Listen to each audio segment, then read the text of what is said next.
40 पे शुरू हो रहा है, ठीक है। So this is weak number 14 and lecture number 27, क्योंकि एक लेक्चर नहीं हुआ बीच में हमारा।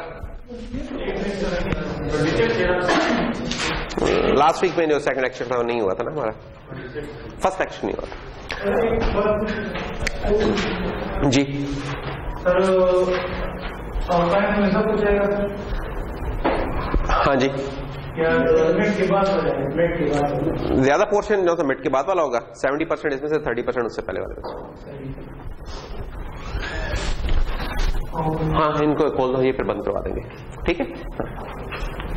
तो हमने जो आर्टिकल था शुरू किया हुआ वो प्रोसीजर्स का था। प्रोसीजर्स हमने कहा था कि फंक्शंस हैं बेसिकली, असेंबली में फंक्शंस को प्रोसीजर्स बोलते हैं। कुछ और लैंग्वेजेस उनमें हम इनको सब रूटीन्स भी बोलते हैं, कुछ और लैंग्वेजेस इनमें हम इनको मेथड्स भी बोलते हैं। तो प्रोसीजर्स आर जस्ट फंक्शंस। तो फंक्शन हम देखते हैं यार फंक्शंस कैसे बनाए जाते हैं, इस्तेमाल किए जाते हैं असेंबली लैंग्वेज में। तो जब भी लेकिन फंक्शंस की प्रोसीजर्स की बात होगी तो इसके साथ एक अंडरलाइन कॉन्सेप्ट होता है कॉल्ड स्टैक का, कि स्टैक का हमें पता होना चाहिए कि स्टैक कैसे काम कर रहा है। तो लास्ट लेक्चर में हमने किया था जो काम, वो ये था कि हमने रन टाइम स्टैक और स्टैक ऑपरेशंस वो स्टडी किए थे। आज हम इससे आगे चलेंगे। तो क्विक सा एक रिकैप कर लेते हैं कि स्टैक हमारा एक लाइफो होता है, लास्ट इन फर्स्ट आउट। जो ऑपरेशन, इसमें दो ही ऑपरेशन होते हैं, पुश का और पॉप का। और इंटेल में फिर हमने देखा था कि यार इंटेल में स्टैक कैसे डिफाइन किया हुआ है। तो हमने कहा था कि यार इसमें जो स्टैक के लिए एक तो दो रजिस्टर्स यहां इस्तेमाल हो रहे हैं। एक है स्टैक सेगमेंट रजिस्टर जिसमें स्टैक के सेगमेंट का एड्रेस होता है, और एक होता है स्टैक पॉइंटर रजिस्टर जो कि उस सेगमेंट के अंदर बता रहा होता है कि इस वक्त टॉप ऑफ द स्टैक कौन सा है, ठीक है। तो ये दो रजिस्टर्स होते हैं। तीसरी ये बात थी कि स्टैक इंटेल प्रोसेसर्स के अंदर स्टैक हमारा डाउनवर्ड ग्रोथ कर रहा होता है, यानी कि ये नहीं है कि हम हायर एड्रेस पे जाएंगे जब हमें नई एलोकेशन चाहिए, हम लोअर एड्रेस पे जाते हैं जब हमें नई कोई इस पे एंट्री करनी होती है। तो ये एक इंपॉर्टेंट पॉइंट है इंटेल का। और चौथा जो इंपॉर्टेंट पॉइंट है वो ये है कि स्टैक के अंदर हम सिर्फ 16 बिट्स को पुश या पॉप कर सकते हैं या 32 बिट्स को। सिर्फ ये दो डेटा टाइप्स पुश पॉप हो सकती हैं, सिंगल बाइट नहीं हो सकती, 8 बाइट्स नहीं हो सकती, ठीक है। तो सिर्फ वर्ड असेंबली के अंदर हमारा 2 बाइट्स का और डबल वर्ड जो कि 4 बाइट्स का है। कितना स्टैक किया स्पेस आपने रिजर्व करनी है, ये फिर असेंबलर में हमारा डायरेक्टिव होता है डॉट स्टैक का। अगर इसके आगे कुछ नहीं लिखे तो एक कोई डिफॉल्ट वैल्यू ले लेगा जो कि नॉर्मली शायद 4 किलो बाइट्स की होती है। अगर हम बता देंगे तो ये उतना स्टैक बना देगा। और स्टैक पॉइंटर को ऑपरेटिंग सिस्टम नॉर्मली खुद इनिशियलाइज कर लेता है, ठीक है। लेकिन इसका ये मतलब नहीं है कि दोनों चीजें आप खुद नहीं छेड़ सकते, आप इनको छेड़ सकते हैं। अगर आप स्टैक मैनेजमेंट खुद करनी है तो फिर स्टैक सेगमेंट और ईएसपी के अंदर प्रॉपर वैल्यू डालना फिर आपकी जिम्मेदारी होती है।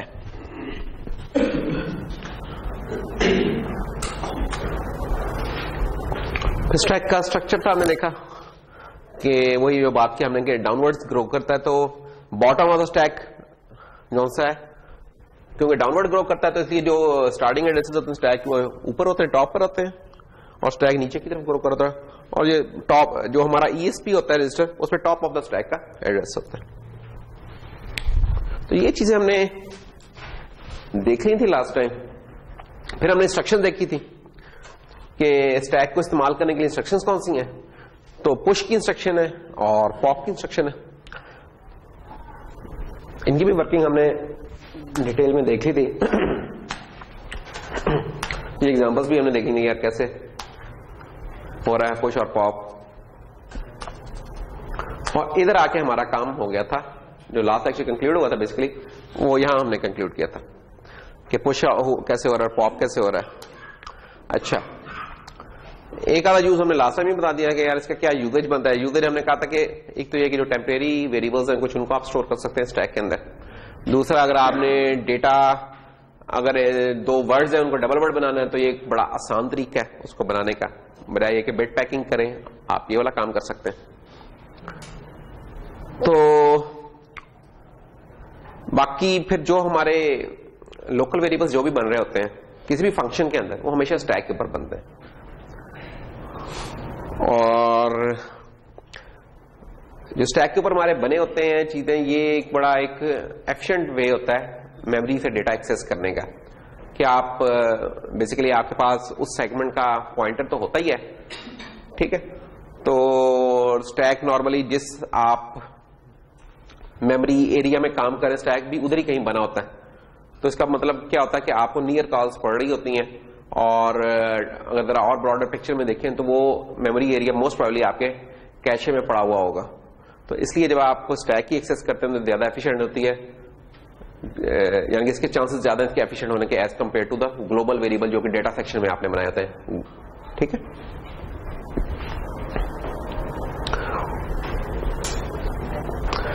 ये एक एग्जांपल दी हुई है इसमें कि दो वेरिएबल्स इनकी वैल्यू कैसे स्वैप करनी है। स्वैप का हमने काम तो कई दफा देखा हुआ है और हम मुख्तलिफ तरीकों से उसको करते रहते हैं। एक ये भी तरीका हो सकता है स्वैप करने का वैल्यूज को। ये देखें हो क्या रहा है कि सबसे पहले क्या हो रहा है कि एक 16 बिट का वेरिएबल पुश हो रहा है स्टैक के ऊपर। तो इसका मतलब क्या हुआ, जब आपने पहली लाइन लिखी तो var1 इसके ऊपर आ गया, अगली पुश की लाइन लिखी आपने ये वाली दूसरी, var2 आ गया। अच्छा, अब आप इनकी अगर वैल्यूज चाहते हैं कि दोबारा उसी रजिस्टर में है जिससे आपने पुश की थी, तो फिर तो आपको क्या करना पड़ेगा, var2 वाली वैल्यू जो सी है पॉप var2 करेंगे तो उसमें आएगी। लेकिन अगर आप स्वैप करना चाहते हैं तो आप चेंज कर दें। तो जैसे अब हमने पॉप var1 करेंगे तो जो var2 में जो वैल्यू पड़ी थी उठ के अब वेरिएबल 1 में आ जाएगी, पॉप var2 करेंगे तो वो वाली वैल्यू इसमें आ जाएगी। अच्छा, अगर ये var1 और var2 से अगर चीजें कुछ कंफ्यूजिंग हो रही हैं तो ये समझे कि ऐसा है कि शॉर्ट आपने बनाया, short var1 equal to 100 and var2 equal to 200 let's. तो जब आपने पुश var1 किया तो ये var1 में जो 100 पड़ा था वो इधर आ गया, ये वेरिएबल 1 था हमारा जिसमें 100 पड़ा हुआ था, और ये वेरिएबल 2 है जिसमें 200 पड़ा हुआ है। जब पुश var2 किया तो पुश var2 में 200 पड़ा हुआ था, ये चीज स्टैक में इस जगह पे आ गई। अब ESP इसको पॉइंट कर रहा है, ESP किसको पॉइंट करता है, जो कि टॉप ऑफ द स्टैक होता है, तो ESP अब इसको पॉइंट कर रहा है। अच्छा, जब आप इसके बाद कहते हैं पॉप var1, जब ये वाली इंस्ट्रक्शन लिखते हैं पॉप var1, इसका मतलब क्या है कि टॉप ऑफ द स्टैक पे जो भी चीज पड़ी है वो उठकर जो वेरिएबल आपने आगे दिया उसके अंदर आ रहा है। तो आगे वेरिएबल आपने दिया var1, तो टॉप ऑफ द स्टैक पर पड़ा 200, तो ये 200 उठ के अब इस जगह पे आ गया। फिर आपने लिखा पॉप var2, और ESP जब पॉप आपने कर लिया तो ESP जनाब अब वापस इस जगह पे आ चुका हुआ है, ठीक है। जब फिर आप पॉप करेंगे तो वो अब टॉप ऑफ द स्टैक पे 100 पड़ा है, तो 100 अब इस जगह पे आ जाएगा, और ESP साहब अब उठ के इससे पिछली लोकेशन पे जा चुके होंगे। ESP हमेशा फील्ड लोकेशन को पॉइंट कर रहा होता है इंटेल के स्कीम के अंदर, ठीक है। तो ये एक छोटा सा कोड हो सकता है स्वैप करने का, एक यूज है इसका। और एक यूज क्या है इसका, टेम्परेरी स्टोरेज ऑफ रजिस्टर्स। आपको लास्ट लेक्चर में बताई थी कि नेस्टेड लूप्स कैसे काम करती हैं। हमने कहा था लूप अगर आपने चलानी है तो लूप का काउंटर आप किस रजिस्टर में डालते हैं, कौन सा रजिस्टर था जिसमें लूप का काउंटर डाला था हमने, याद कि लूप की जब इंस्ट्रक्शन चलती थी तो उस रजिस्टर के अंदर जो वैल्यू थी खुद बहुत डिक्रीमेंट होती थी। तो कल के लेक्चर में हमने ये डिस्कस किया था। ECX काउंटर रजिस्टर था, ECX।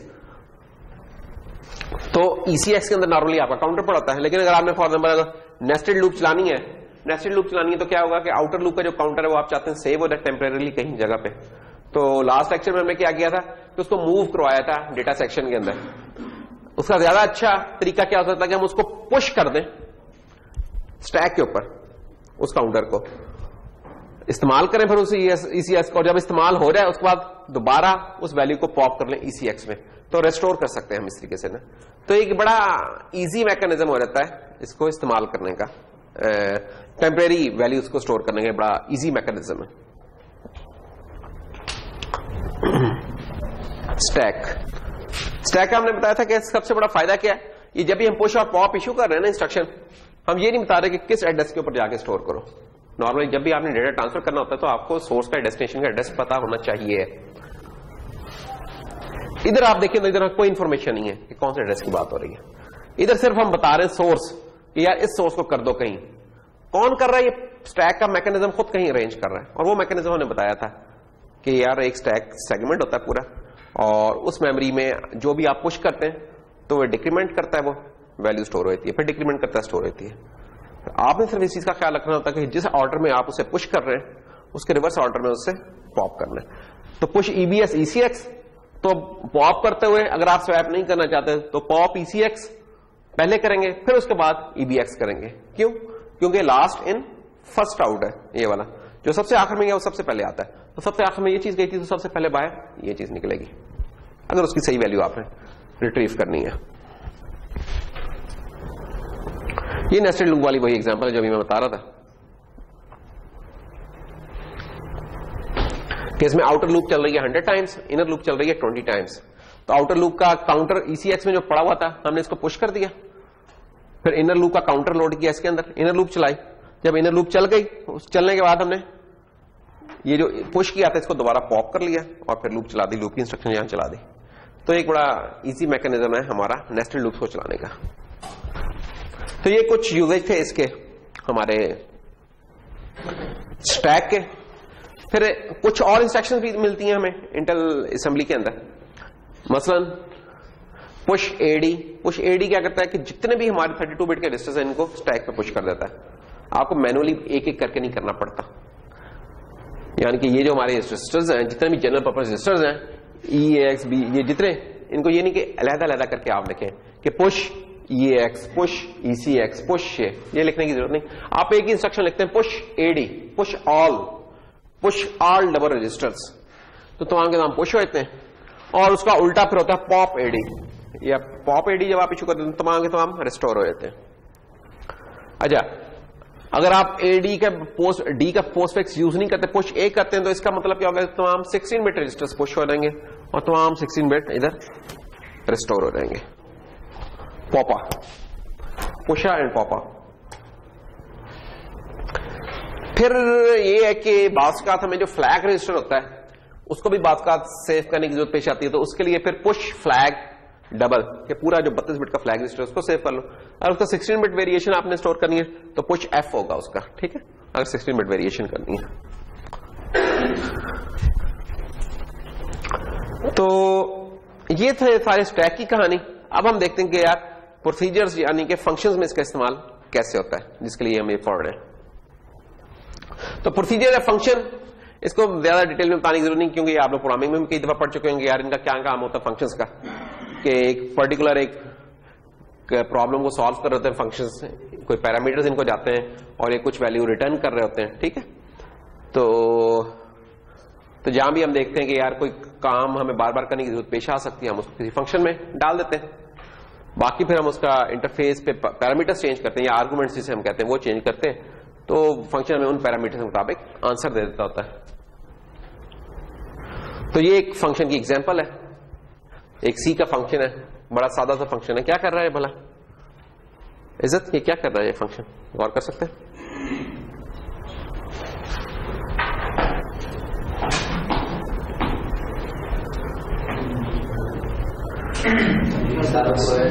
हाँ, सम कर रहा है, तीन उसे पैरामीटर्स पास करें, उन तीनों को सम करके उसका जवाब रिटर्न कर देता है। बिल्कुल ऐसा ही इसकी कॉल, यानी कि इसमें अगर हम देखेंगे क्या क्या है, तो वो तीन उसकी पैरामीटर लिस्ट है, और उसके बाद ये इंट टेम्प के अंदर हम रिजल्ट जमा करेंगे और इसको रिटर्न करेंगे, तो ये इंट उस रिजल्ट ही टाइप है, रिटर्न टाइप जिसे बोलते हैं। ये रिटर्न का है, क्या चाहिए कि रिटर्न का कीवर्ड है जो कि टेम्प को रिटर्न कर रहा है, और इस फंक्शन को हम इस तरीके से कॉल कर सकते हैं। और अगर यहां भी कंफ्यूजन हो रही है तो ये समझें कि ये जो नीचे लाइन लिखी है ये कुछ इस तरीके से होगी कि इंट मेन का एक फंक्शन आपने बना लिया, उधर कुछ नंबर बना लिए थे आपने, int num1 equal to 2, num2 equal to 7, num3 equal to 100, और फिर ये वाली लाइन लिख दी आपने लेट्स। तो ये फंक्शन क्या करेगा, इन तीनों नंबर्स का सम करके सम वेरिएबल में रिटर्न कर देगा। ठीक है, तो ये हमारा एक टिपिकल फंक्शन, ये हम सी वगैरह में कर चुके हैं, इसलिए हम इसके ऊपर कोई खास टाइम नहीं लगा रहे।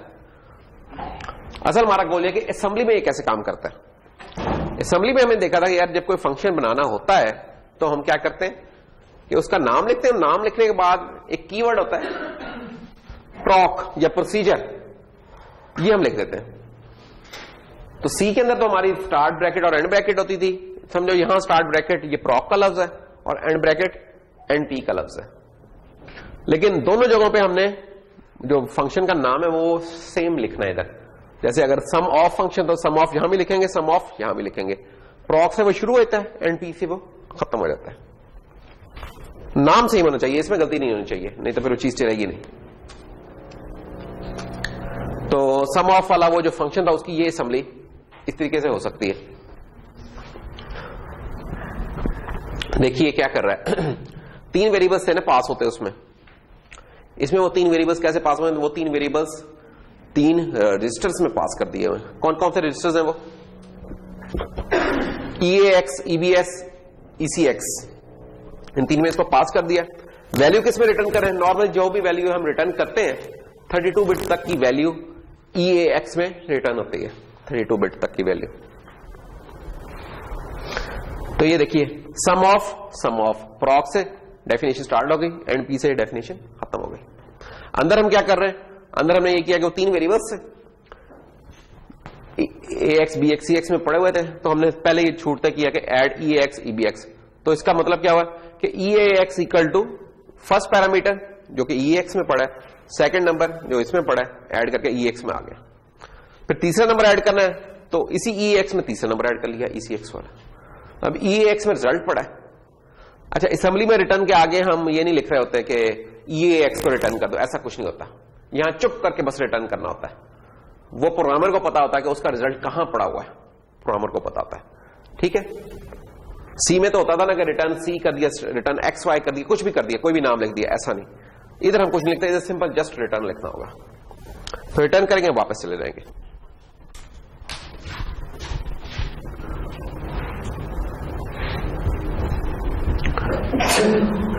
अच्छा, अब ये फंक्शन कॉल कैसे होगा, सी या C++ में तो हम फंक्शन का नाम लिखते हैं, अब पैरामीटर्स उसके पास करते हैं, सेमीकोलन से उसे एंड करते हैं, तो ना वो फंक्शन कॉल हो जाता है।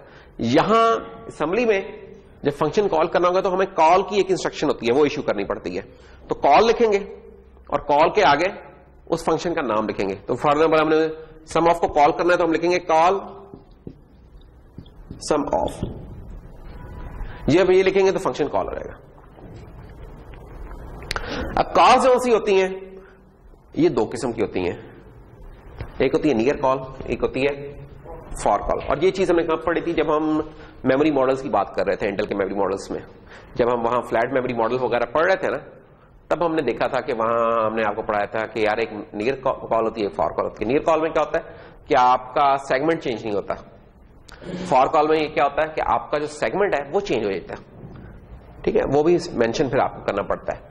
अब आपका डिफॉल्ट डेटा सेगमेंट क्या होता है, जब असेंबली में होता है तो DS होता है default data segment. Default stack segment क्या होता है, SS होता है। अच्छा, अब आपने डिफॉल्ट डेटा सेगमेंट चेंज करके कोई और करना है, लेट्स से आप ES करना चाहते हो, अब आपको फॉर कॉल देनी पड़ती है फिर उसमें। ठीक है, तो नियर कॉल्स क्या करती हैं, एक्सेस प्रोवाइड करती हैं लोकल प्रोसीजर्स में जो कि चल रहा होता है। फॉर कॉल्स क्या करती हैं कि वो जो कोई और प्रोग्राम्स हैं किसी और एरिया में जाना चाह रहे हैं उधर की एक्सेस देती हैं हमें फॉर कॉल्स। नियर कॉल्स ज्यादा एफिशिएंट होती हैं, फॉर कॉल्स इतनी एफिशिएंट नहीं होती। ठीक है, फॉर कॉल्स का ये है कि इस पे कोई लिमिटेशन नहीं होती, किसी भी एरिया में जो एड्रेसेबल एरिया उधर हम जा सकते हैं। नियर कॉल में ऐसा नहीं होता, जो सेगमेंट के अंदर एरिया उधर ही जा सकते हैं। तो जितना कॉल्स 2 किस्म की है, इतना रिटर्न भी फिर 2 किस्म के होते हैं। रिटर्न में भी नियर और फॉर वाला रिटर्न होता है। बाकी कॉल करते हुए आपको इंस्ट्रक्शन वही रहती है, कॉल सिर्फ ये होता है कि आपको सेगमेंट पर मेंशन करना पड़ता है उसके अंदर, वो हम देखते हैं कैसे करते हैं। तो जैसे सिंपल कॉल या नियर कॉल जो सी वो कैसे चल रही है, अब ये देखिए वही वाला सम ऑफ वाला फंक्शन है। थोड़ी देर पहले हमने आपको क्या दिखाया था, इसका फंक्शन की डेफिनेशन दिखाई थी ये वाली। अब ये किस फंक्शन की बात हो रही है, इस फंक्शन की बात हो रही है। तो नीचे वाली कॉल, नीचे सबसे नीचे इसकी कॉल है और ऊपर फंक्शन की बॉडी है। तो ये जो ऊपर फंक्शन की बॉडी सी में लिखी हुई है ये उसकी करस्पॉन्डिंग असेंबली है, और इस फंक्शन को कॉल कैसे करना है ये उसका कॉल करने का तरीकेकार है। सी के अंदर तो मैंने इस तरीके से कॉल कर लिया था कि पूरा लिखा और फिर लिख दिया था कि int sum equal to sum of num1 num2 num, इस तरीके से कॉल किया था। यहां ये पूरी लाइनें लिखनी पड़ रही हैं, ठीक है, कि वेरिएबल्स कुछ num1 num2 num3 कहां पड़े हुए, डेटा सेक्शन में पड़े हुए हैं इसके, वहां वेरिएबल हमने बना के रखे, उनको मूव करवाया डायरेक्ट एड्रेसिंग करके। EX जब ये हो गया तो फिर हमने फंक्शन को कॉल कर लिया, कॉल सम ऑफ। अब इसके बाद क्या होगा कि सम ऑफ वाला जो फंक्शन है जो पिछले स्लाइड पे डिफाइन है वो चलने लगेगा। जब वहां से रिटर्न करेगा तो EX में रिजल्ट आएगा, उस EX के रिजल्ट को हम सम में दोबारा सेव कर लेंगे। ये हमारी इस तरीके से फंक्शन कॉल हो रही होती है इसमें।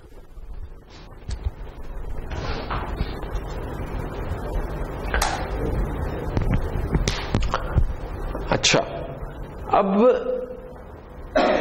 इंपॉर्टेंट बात यह है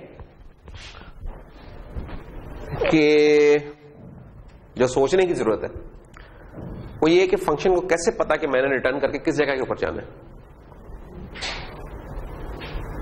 जब इस प्रॉब्लम को पहले समझ लें कि है क्या, फिर ये इसका सलूशन भी समझ में आ जाएगा। इसके लिए आपको पता होना चाहिए कि आपके प्रोग्राम का फ्लो क्या होता है। तो प्रोग्राम का फ्लो क्या होता है, हमारा प्रोग्राम कैसे चलता है, इन जनरल हमें पता होना चाहिए कि यार प्रोग्राम कैसे एग्जीक्यूट हो रहे हैं हमारे, जो भी है सी में, असेंबली में, जहां जैसे भी प्रोग्राम है, प्रोसेसर में वो कैसे एग्जीक्यूट होते हैं।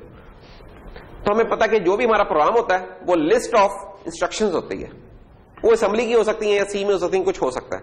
लिस्ट ऑफ इंस्ट्रक्शंस है, एक सीक्वेंस है इंस्ट्रक्शंस का, इंस्ट्रक्शन 1 2 3 4 कुछ है ये इंस्ट्रक्शंस, को मूव हो रहा है, कुछ ऐड हो रहा है, कुछ सब्ट्रैक्ट हो रहा है, कुछ हो रहा है इधर।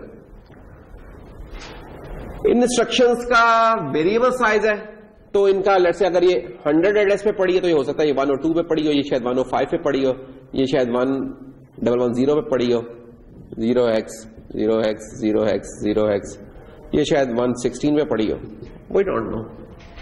और इससे अगली इंस्ट्रक्शन शायद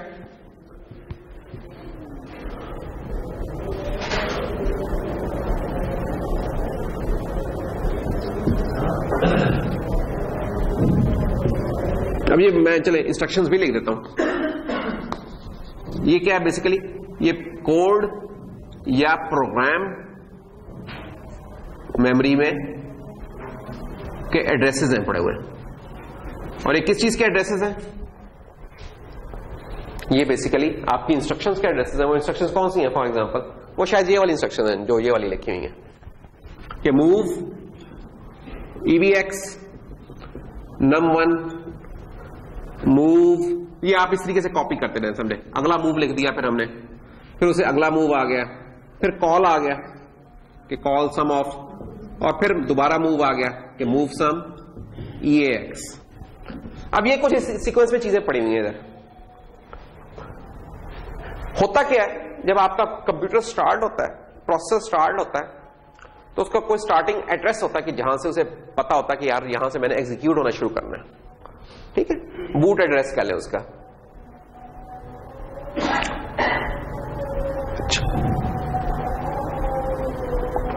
आपका वो तो ओवरऑल सिस्टम का स्टार्ट हो गया।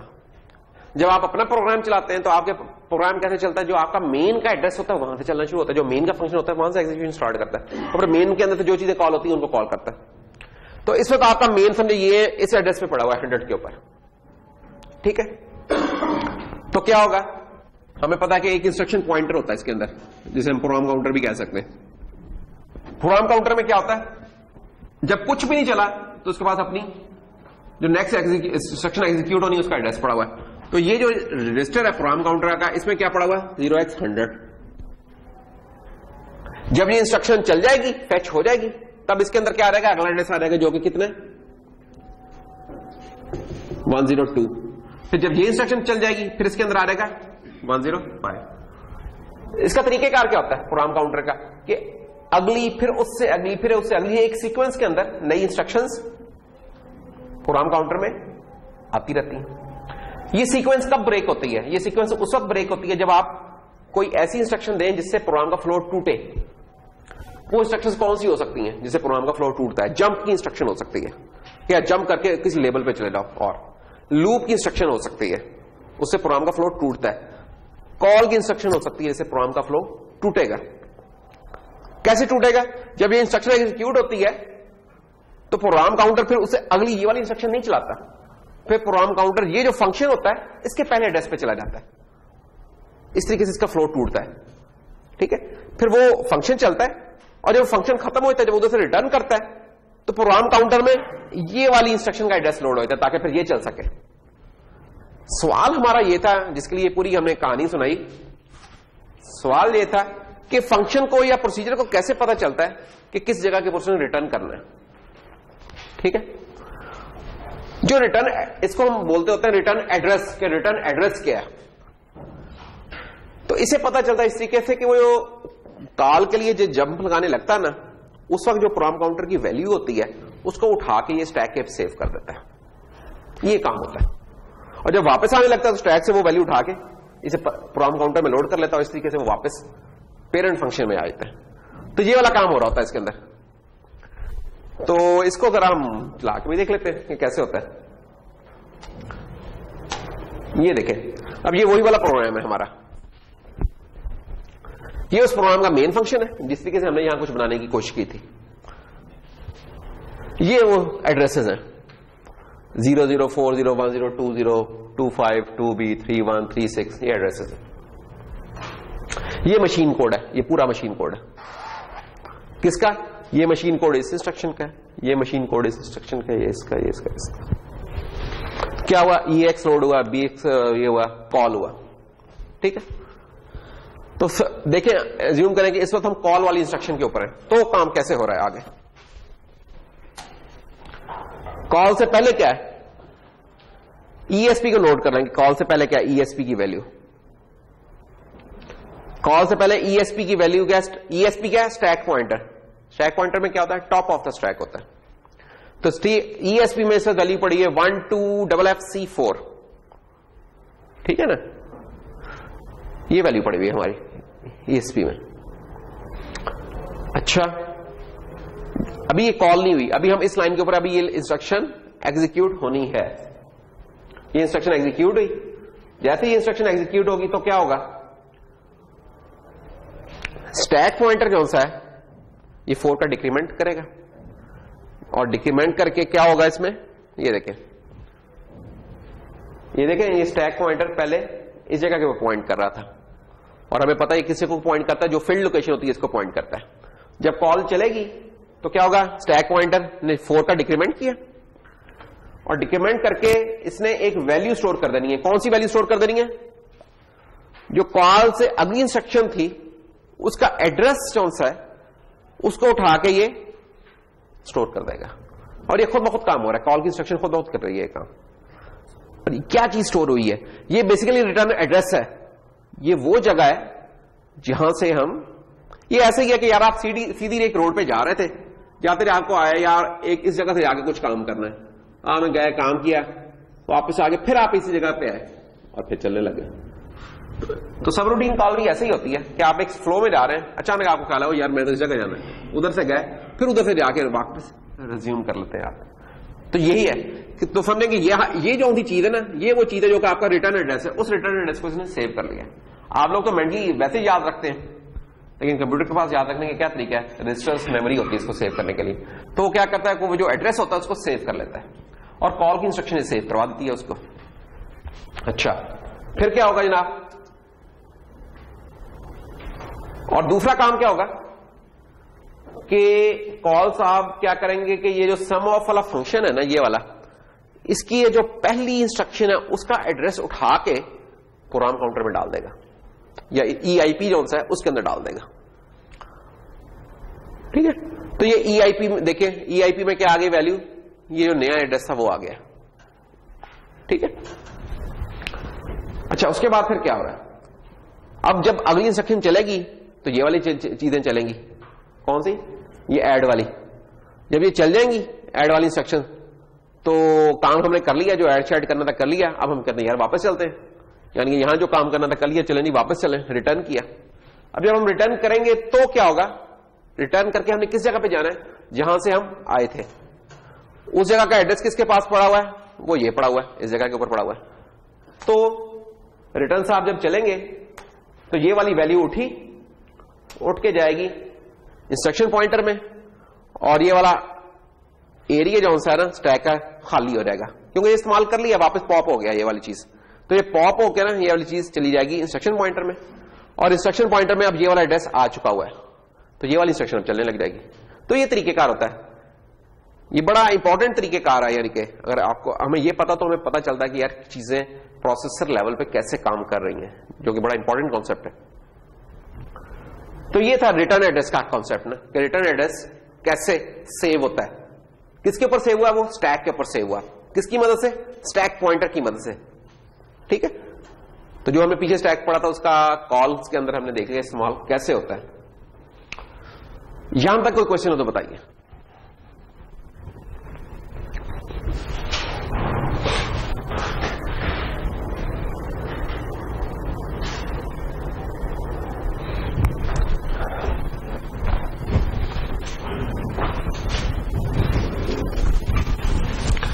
अगर ये फंक्शन कॉल ना होती ना, फंक्शन कॉल यहां ना होती तो क्या होना था, इस इंस्ट्रक्शन में चलना था, इसने चलना था, लेकिन क्योंकि कॉल आ गई तो कॉल इस जगह के ऊपर आई है, तो 31 के बाद फिर जो फंक्शन कॉल हो रहा है उसकी पहली इंस्ट्रक्शन ये चलेगी, फिर ये और फिर ये यहां आके दोबारा काम शुरू कर लेगा।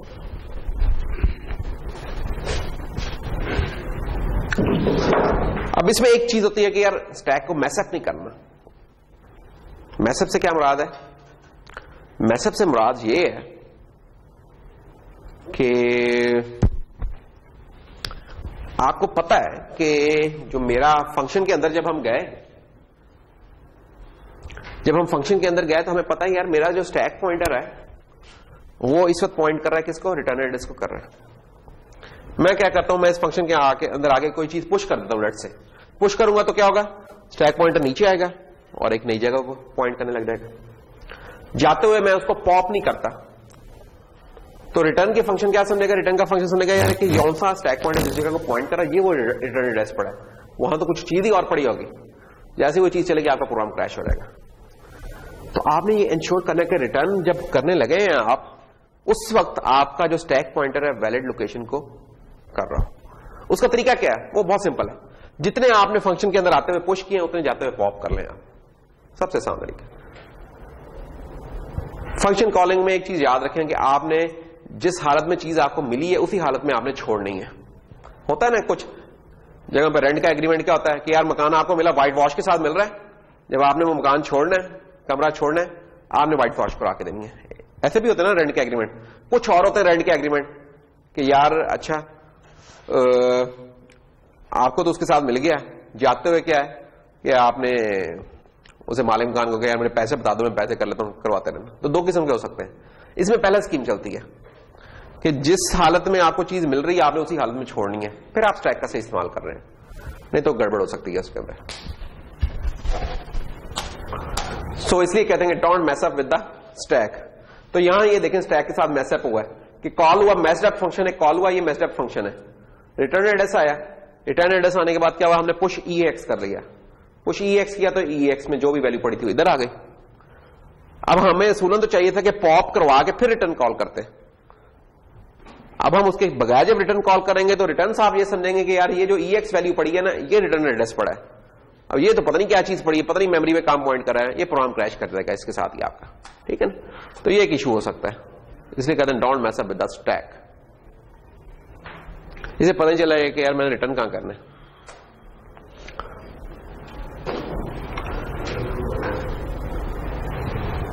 अच्छा, नियर कॉल वगैरह में क्या हो रहा होता है, नियर कॉल में आपका सिंपल जो इंस्ट्रक्शन पॉइंटर होता है या प्रोग्राम काउंटर होता है सिर्फ वो पुश होता है, ठीक है। उसके बाद वो क्या करता है, जो नया एड्रेस होता है जिस जगह पे उसने जंप करके जाना है उसका ऑफसेट निकाल के वो ऐड करके उस जगह पे चला जाता है, और पॉप में इसका उल्टा हो रहा होता है काम, ठीक है। फॉर कॉल में क्या चेंज होती है, फॉर कॉल में सिर्फ एक चेंज आती है कि बाकी सारा कुछ वही है लेकिन कोड सेगमेंट भी चेंज हो रहा है। तो ये क्या करेगा कि करंट जो वैल्यू है कोड सेगमेंट की उसको भी स्टैक पे पुश करेगा। नियर कॉल में ये वाला ऑपरेशन नहीं होता, जो पहले वाला ऑपरेशन है ना ये नहीं होता क्योंकि आप उसी सेगमेंट के अंदर होते हैं। फॉर कॉल में क्योंकि सेगमेंट चेंज हो रहा है तो इसलिए CS भी पुश होता है, और क्योंकि CS भी पुश हो रहा है तो एक नया सेगमेंट का एड्रेस लोड होना तो एक नया सेगमेंट का सिलेक्टर लोड होता है और फिर EIP नया लोड होता है। तो बात का पेपर में सवाल आता है यार डिफरेंस बता दें नियर कॉल में और फॉर कॉल में। तो नियर कॉल में क्या है, सिर्फ इंस्ट्रक्शन पॉइंटर जा रहा है, हार्ड प्रोसीजर का ऑफसेट आ रहा है, एग्जीक्यूशन स्टार्ट होती है। फॉर कॉल में क्या है, कोड सेगमेंट का भी वैल्यू पुश हो रही है EIP के साथ और ऑफसेट के साथ साथ नया कोड सेगमेंट में जो वैल्यू है वो भी लोड हो रही है। तो ये दो एडिशनल काम होते हैं फॉर कॉल में, ये याद रखना है। और पॉप में भी इस तरह ये दो एडिशनल काम होते हैं फिर इनके रिवर्स ऑर्डर में।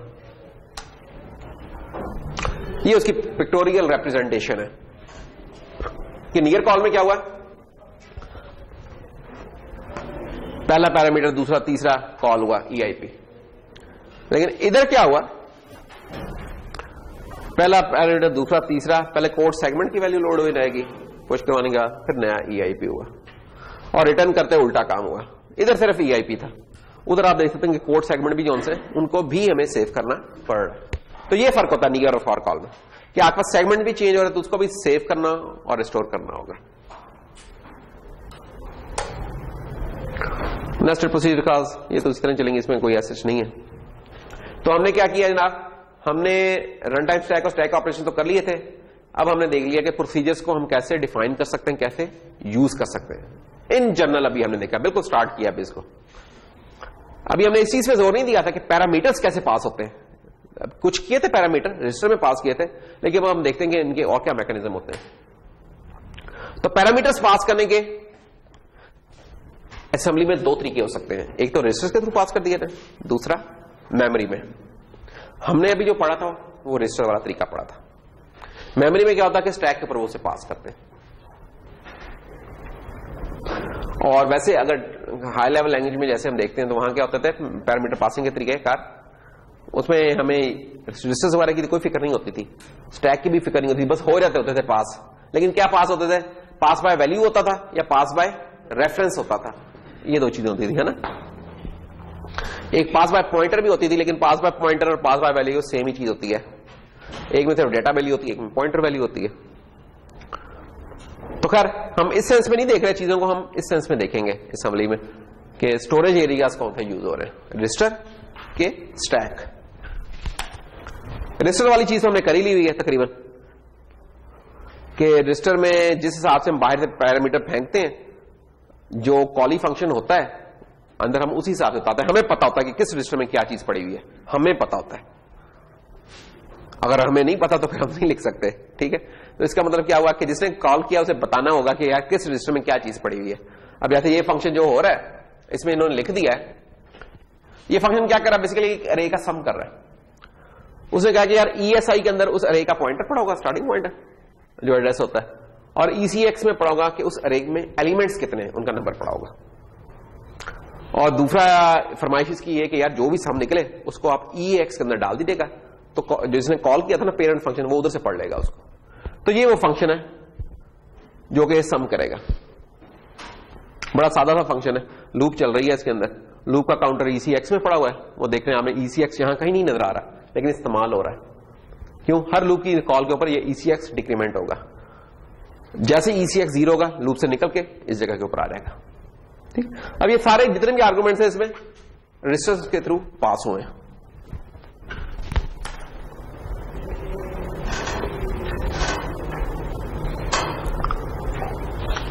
अब करना क्या है, अगर आप रजिस्टर्स के थ्रू तो पास हुए हैं, लेकिन बात यह कि हमारे इंटेल के अंदर ना रजिस्टर्स बड़े कम है, सिर्फ 8 रजिस्टर्स हैं, ठीक है। उन 8 में से भी 6 जो हम इंटरनल यूज कर पाते हैं। तो जब हमने रजिस्टर्स पे काम करना, रजिस्टर्स कम पड़ते हैं, तो हम क्या करते हैं, उन रजिस्टर्स को जिनमें वैल्यूज पड़ी होती हैं पहले से, उनको पहले सेव कर लेते हैं।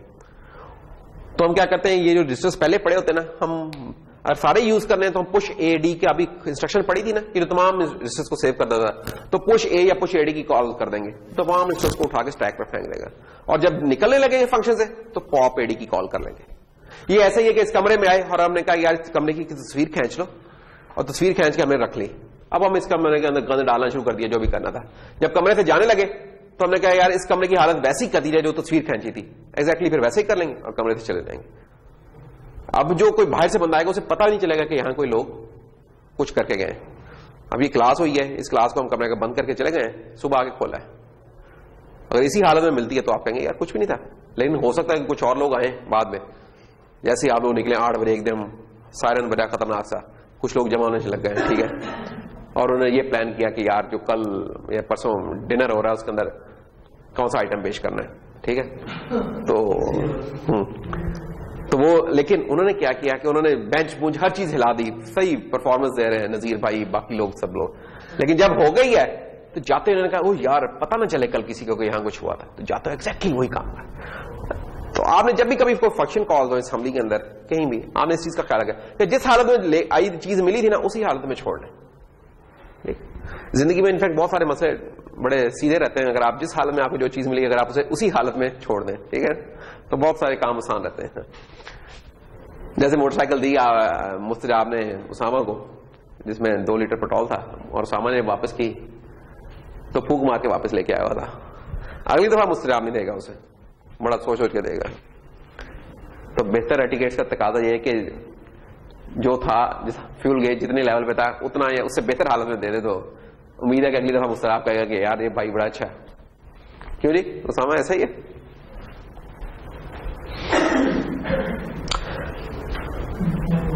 अच्छा, फिर इसमें ना इधर तो हमने अपनी जिम्मेदारी बना ली ना कि जो लोग इस्तेमाल कर रहे हैं वो है। प्रोग्रामिंग में थोड़ी सी आजादी है, वो कहते हैं कि यार जो फंक्शन है ये उसकी भी हम जिम्मेदारी बना सकते हैं कि वो चीजों को संभाले, रेस्टोर करे, या जिसने कॉल किया है हम उसके उस जिम्मे लगा सकते हैं कि भाई तुमने रेस्टोर करना है। ये वही चीज बन गई कि जो किराएदार था, या तो उस किराएदार को जिस हालत में मिला था उसी हालत में वो व्हाइट वॉश करवा के दे गया, उसे हम कहेंगे कि जो कार्ड प्रोसीजर है या जो किराएदार है उसने वो वाला काम किया। कॉली भी बोलते हैं इसको, ठीक है, कॉली या चाइल्ड फंक्शन या प्रोसीजर। और एक होता है कॉलर। कॉलर क्या हो गया, जो आपका पेरेंट फंक्शन है, या इस जगह के ऊपर कह लेंगे आपका जो मालिक मकान है, ठीक है, जो ऑनर है, और इसको आप कह लेंगे जिसने रेंट पे लिया हुआ है। तो कॉली, अगर एक तरीका हम यही कह सकते हैं कॉली है वो चीजों को मेंटेन करे, दूसरा तरीका ये हो सकता है कि जो पेरेंट है या जो कॉलर है वो उसको करे। ये दोनों तरीके पॉसिबल हैं, ठीक है, लेकिन ये डिसाइड करना पड़ेगा, प्रोटोकॉल तय करना पड़ेगा हमें शुरू में कि हम किस तरीके के तहत चल रहे हैं, कॉली वाले तरीके से चल रहे हैं, कॉलर वाले तरीके से चल रहे हैं। अब फॉर एग्जाम्पल इस केस में जो कॉली है वो कर रहा है चीजों को रेस्टोर। ये पुश किया स्टैक, इसने स्टैक की 2 पुश हुए तो 2 स्टैक की लोकेशन इस्तेमाल हो गई, जाते हुए ये उनको रेस्टोर करके गया। ये कॉली ने सारा काम किया, ठीक है। जो रजिस्टर इस्तेमाल कर रहे थे इसने उनको उसी हालत में कर गया जाते हुए। जो फंक्शन से बाहर निकलेगा तो पेरेंट को पता भी नहीं चलेगा कि अंदर इसके साथ क्या हाथ हो गया था, लेकिन क्योंकि वो जो भी थी चीजें रेस्टोर कर रही थी उसे कोई गर्ज ही नहीं इससे, तो ये जो कॉली था ये उसने रेस्टोर कर लिया। अच्छा, एक चीज अगर आप नोट करें, जौन से रजिस्टर्स हमने यहां इस्तेमाल किए उनको हमने सेव किया है। ये देखें, ESI इस्तेमाल हुआ है, ESI को चेंज किया, जो बाहर से पास हुआ था ESI को हमने सेव कर लिया, यहां सेव किया, यहां रिस्टोर कर लिया। अच्छा, फिर ECX यहां इस्तेमाल होता हुआ आपको नजर नहीं आ रहा, लेकिन उसको लूप की इंस्ट्रक्शन इस्तेमाल कर रही है, लूप बिहाइंड द सीन इसको इस्तेमाल कर रहा है। क्योंकि ECX चेंज हो रहा है तो हमने ECX को भी पुश कर दिया और फंक्शन से निकलते उसको पॉप कर लिया। ऑर्डर इनका चेंज है क्योंकि हमें पता लास्ट इन फर्स्ट आउट होता है, जो आखिर में चीज गई सबसे पहले वो रिस्टोर की। अच्छा, लेकिन एक और भी इसमें रजिस्टर चेंज हुआ है, वो कौन सा है, EAX। और करें, इसको हमने सेव नहीं किया, रिस्टोर नहीं किया। क्यों? क्योंकि इन जनरल हमारा ये एक प्रोटोकॉल तय है कि EAX के अंदर हमेशा हमारा रिटर्न वैल्यू पड़ी होगी। तो अगर हमने इसको ही रेस्टोर कर लिया तो फिर तो रिटर्न वैल्यू जो हमने लिखवाई होगी वो भी खत्म हो जाएगी, ठीक है। इसलिए इसको नहीं हम कभी करते सेव, बाकी तमाम चीजों को कर लेते हैं। इसको कॉलर है वो खुद सेव करता है, ठीक है ना।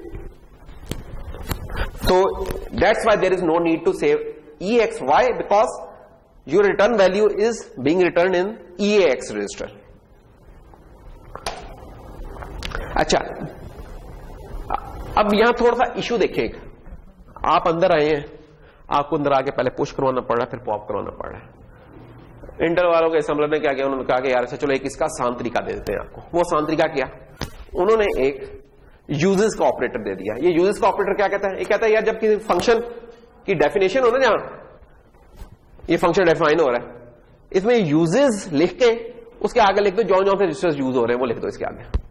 तो करेगा क्या, जब ये कोड असम्बल होगा तो खुद ब खुद यहां पुश की ये डाल देगा कि पुश ESI पुश ECX, जाने रिटर्न से पहले पॉप की खुद ही डाल देगा इंस्ट्रक्शन। तो जिंदगी बड़ी आसान होती है, आपको फिक्र नहीं, वो मैनुअल डंकी वर्क नहीं करना पड़ता। तो यूजेस का ये फायदा है।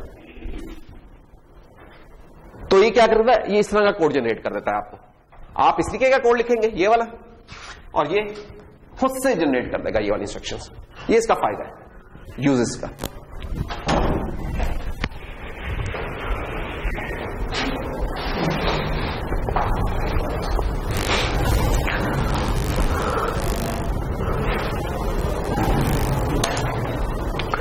ये थी पैरामीटर पासिंग यूजिंग रजिस्टर। ठीक है, अब हम देखते हैं कि पैरामीटर पासिंग यूजिंग स्टैक कैसे होती है। उससे पहले ये कुछ प्रोसीजर्स की एग्जांपल्स हैं जिनकी मैं डिटेल में नहीं जा रहा, ये आप खुद देख लीजिएगा, ये एग्जांपल्स मैं दे दूंगा। ठीक है, ये जैसे आप रीड कर लीजिएगा आपको पता चलेगा, कोई इशू तो बता देगा, ये मैं अपलोड कर दूंगा। इसमें कोई समझाने वाली बात नहीं है, ये जैसे एक एग्जांपल है बड़ी सी। तो अब हम आते हैं किसके ऊपर, स्टैक पैरामीटर्स के ऊपर।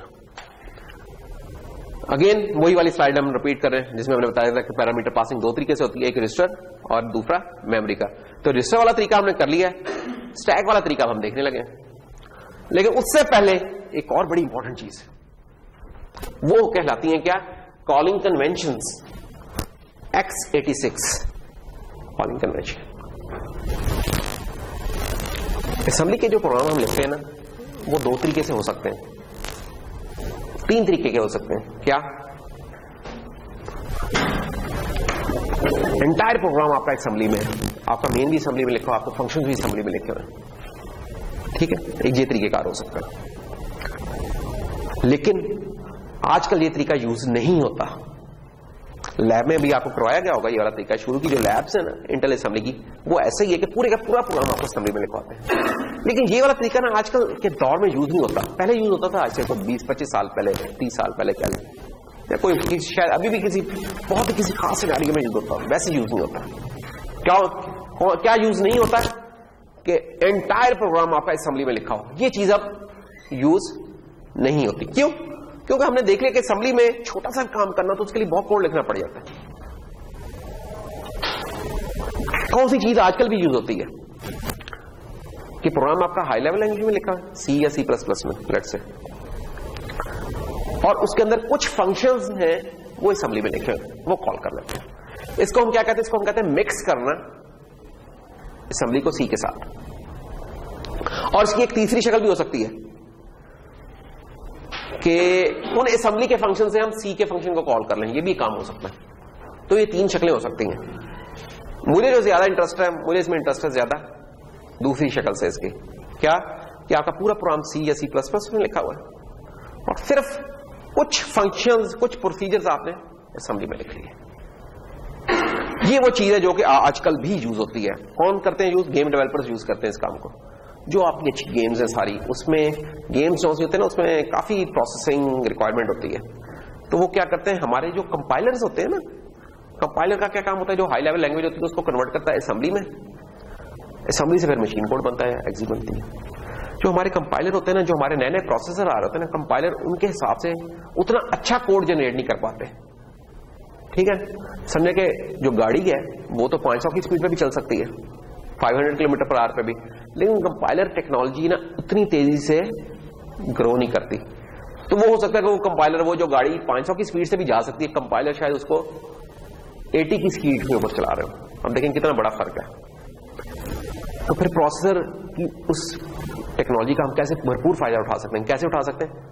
अगर हम वो वाला कोड जो ज्यादा मुश्किल है, जो ज्यादा कॉम्प्लेक्स है, उसको असेंबली में लिख लें। ठीक है, तो एक जनरल रूल ऑफ थंब क्या होता है कि आपका 20% जो आपका कोड होता है ना, वो 80% ऑफ द टाइम खा रहा होता है। ये जनरल एक रूल ऑफ थंब है।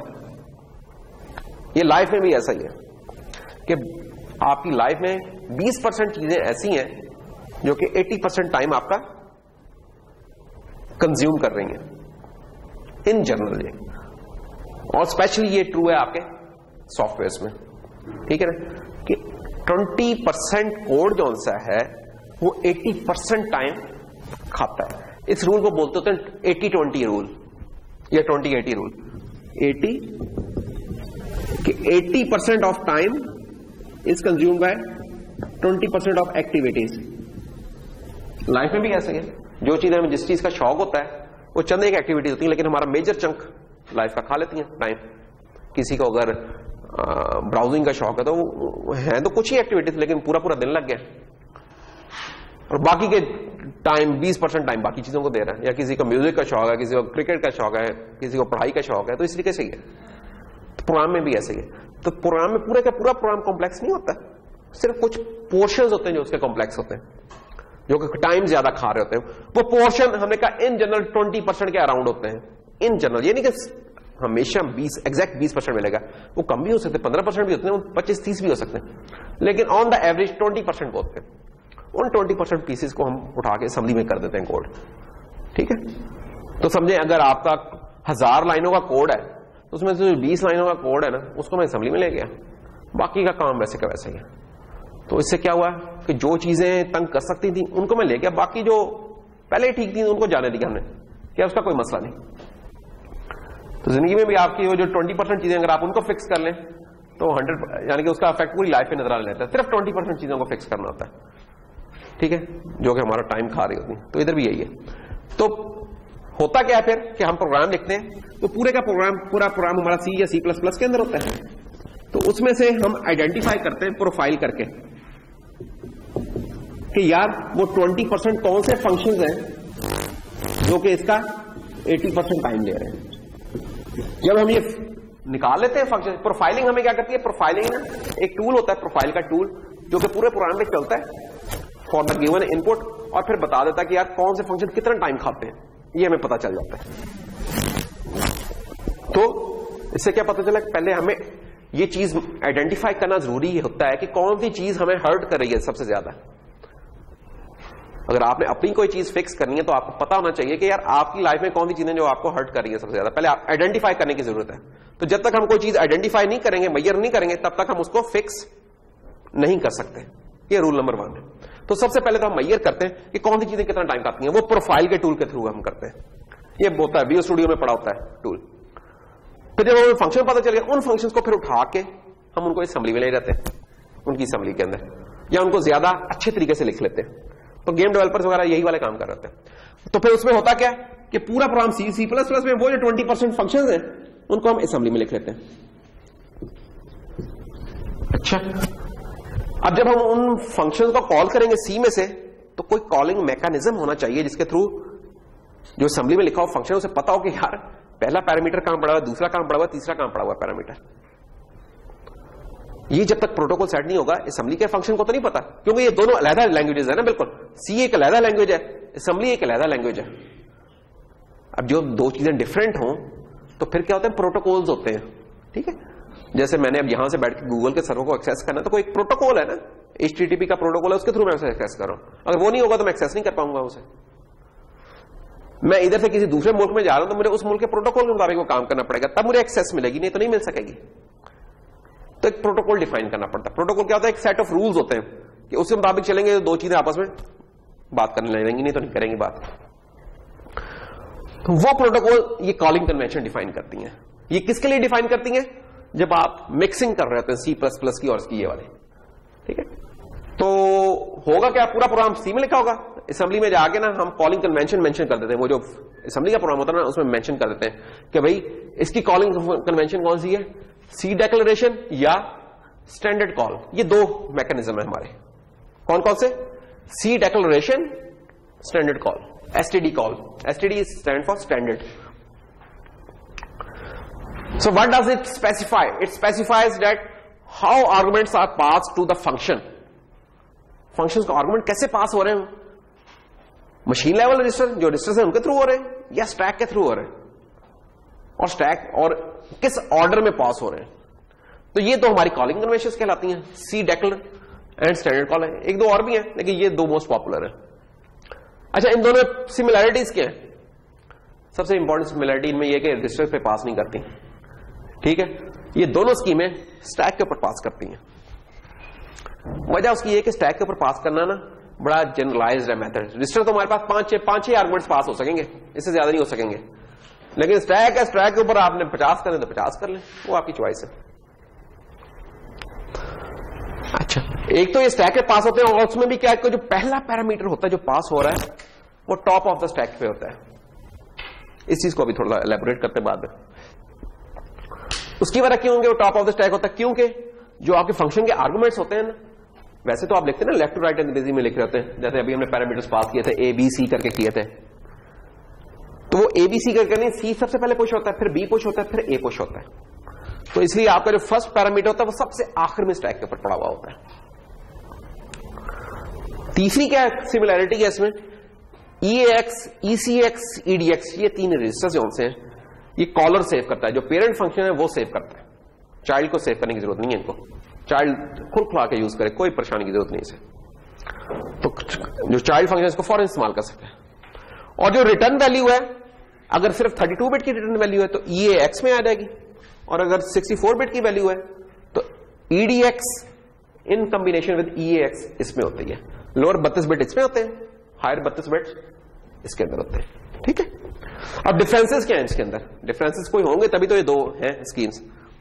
मेन डिफरेंस ये है कि स्टैक को कौन क्लीन करेगा, स्टैक पॉइंटर को कौन उसकी ओरिजिनल फॉर्म में लेके जाएगा, स्टैक पॉइंटर कॉल होने से पहले जिस जगह पे था उस जगह पे वापस कौन लेके जाएगा, इसको हम कहते हैं स्टैक का क्लीन अप। ये नहीं कि स्टैक के अंदर वैल्यूज को हम जीरो करने लगे, नहीं, ये कुछ नहीं। स्टैक का पॉइंटर कौन वापस उसकी ओरिजिनल फॉर्म में लेके जाएगा। सी डिक्लेरेशन में कॉलर लेके जाता है, स्टैंडर्ड कॉल में जो चाइल्ड फंक्शन होता है वो लेके जाता है। एक और जो होता है इसमें सी डिक्लेरेशन में जो फंक्शंस के नेम्स होते हैं उनसे पहले ना एक अंडरस्कोर आ जाता है, और स्टैंडर्ड कॉल में क्या होता है, एक इसमें एक तो अंडरस्कोर आ जाता है और आखिर में ऐट का साइन नहीं होता, जैसा ईमेल में ऐट वाला होता है, आखिर में ऐट का साइन आ जाता है। ठीक है, और प्लस उसमें यह भी बताया जाता है कि कितनी बाइट्स ली हैं जो कि आर्गुमेंट्स पास हो रहे हैं। तो ये देखें, ये वही वाला फंक्शन जो अभी थोड़ी देर पहले हम डिस्कस कर रहे थे। मैक्स का फंक्शन तो वो वाला नहीं है, ये तो नया फंक्शन है, लेकिन 3 आर्गुमेंट्स पास हो रहे हैं, तो ये वाली चीज कॉमन है अभी भी कि num1 को EX में डाला, इसमें डाला, इसमें डाला। ये रजिस्टर पासिंग है जो कि हमने डिस्कस कर ली हुई है। स्टैक में क्या हो रहा है, स्टैक में हमने बताया कि राइट से लेफ्ट की तरफ आते हैं, तो राइट पे क्या पड़ा हुआ है, num3, तो सबसे पहले पुश num3 हुआ, फिर num2, फिर num1, सबसे जो आखिर में चीज पड़ी है that is top of the stack. इसलिए हमने पिछली स्लाइड में कहा था कि जो फर्स्ट आर्गुमेंट है वो टॉप ऑफ द स्टैक पे पड़ा। क्यों? क्योंकि सबसे आखिर में वो पुश हुआ है।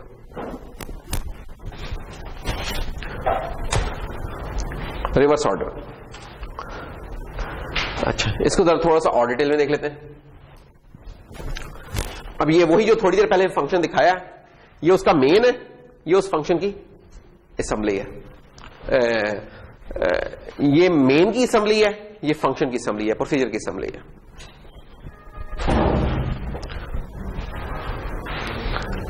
अब इसमें गौर नजर रखनी है आपने कि स्टैक के साथ क्या हैंड हो रहा है, ये आपने इस चीज में नजर रखनी है। स्टैक हमें पता है, स्टैक पॉइंटर हमेशा यूज लोकेशन के ऊपर होता है, फील्ड लोकेशन के ऊपर होता है।